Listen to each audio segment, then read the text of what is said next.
So, Sylvia, what's the take on RTX?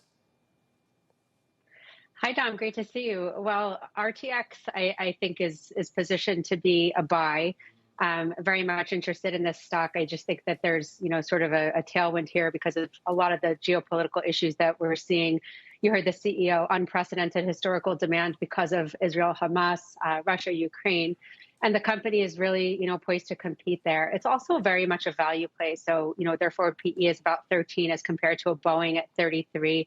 They beat on earnings, came in about 3% higher than expected, $19 billion of revenue. And their Collins Aero Defense business grew 22% to about $903 million. So, between the Raytheon space missiles, the spacecrafts, and the avionics, I think the company is poised to do well for unfortunate reasons, but poised to do well in the coming quarters. There's a link that some people make for RTX with somebody like Boeing, that the aerospace and the defense side could be big drivers of their business. But in defense, is there another alternative, or do we think that RTX is going to be the one that really outperforms? Yeah, I mean, I think that RTX, in terms of potential price movement, can outperform. There's a projected compounded annual growth rate of about 13% there. Of course, you have all the major players in the space. You have Lockheed, you do have Boeing, but I do think that they're going to be in, kind of the top 5 performers in the space here. Let's move on to Coca-Cola, Sylvia, which is higher after it beat street estimates on the top and bottom lines and hiked its full-year outlook. We've heard a lot of speculation about the popularity of weight loss drugs curbing demand for food companies. Here's what Coke CEO James Quincy said about that potential threat. We in particular have been on a journey for those people who want to consume less calories to provide, zero-calorie drinks, to have innovation, to take down the calories in other drinks, and to have smaller package sizes.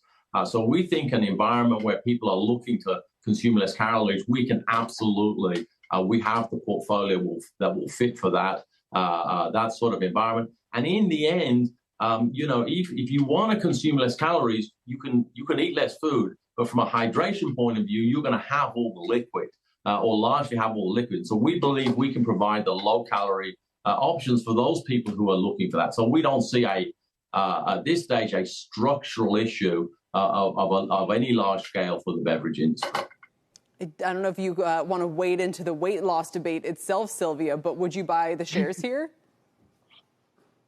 Yeah, the weight loss debate is super interesting. You only want to drink and not eat is what I took from that, a little bit of that. But yeah, I would buy the shares. I mean, I think you can hold Coke forever. The CEO does make a great point. They've had growth in Coke Zero. They've had growth in sparkling waters and teas and other kind of, non-high calorie caffeinated beverages. And overall, the company is just essentially poised to do quite well. They pay out a nice dividend. Forward yield is about 3.4% on this. They're kind of your steady Eddie, stable cash flow quality name. It's kind of a long-term hold, and I don't think there's anything wrong with holding this in a portfolio. Maybe you get single-digit growth on the equity side, another 3% on the dividend. That's a pretty sound trade, in my opinion. All right. Let's move on then to shares of 3M, which are up about 5% after that earnings beat and after raising their full-year profit forecast, saying efforts to improve performance and control costs are working. 3M CEO Mike Roman was talking about those recent legal settlements they reached as well earlier on Squawk on the Street. Listen. The two settlements that we announced, the public water supplier settlement that we announced in second quarter and then the combat arms settlement we announced in third quarter, they're important agreements to move forward. We're working with and aligned with all the parties in the courts to complete and finalize both of those agreements. Those are very important. That's been a big thesis for many bulls and bears with 3M, Sylvia. The legal hurdles, whether or not those risks are kind of done and dusted, the spin-offs and everything else, the corporate restructurings. Is 3M now well-positioned going forward?